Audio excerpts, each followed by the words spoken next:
L'information majeure sur le coronavirus en France, c'est l'annonce hier vendredi par l'Institut Pasteur d'être parvenu à isoler totalement le virus depuis des prélèvements effectués sur les malades français.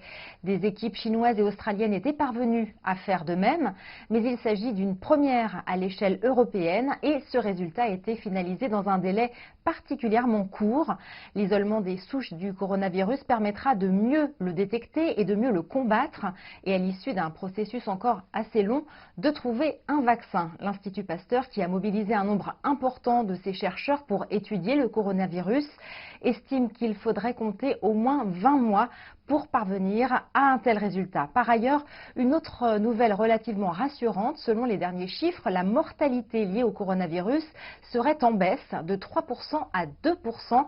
C'est ce qu'a annoncé toujours vendredi Yazdan Pana, chef du service des maladies infectieuses à l'hôpital Bichat de Paris et directeur de l'Institut d'infectiologie à l'Institut national de la santé, où se déroulait dans la matinée un point sur l'épidémie.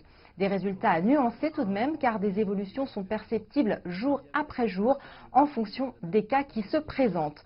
Et puis on les attendait, 180 Français ont atterri ce vendredi à Istres, dans le département des Bouches-du-Rhône, près de Marseille, une quinzaine d'heures après avoir décollé de Wuhan, l'épicentre de l'épidémie.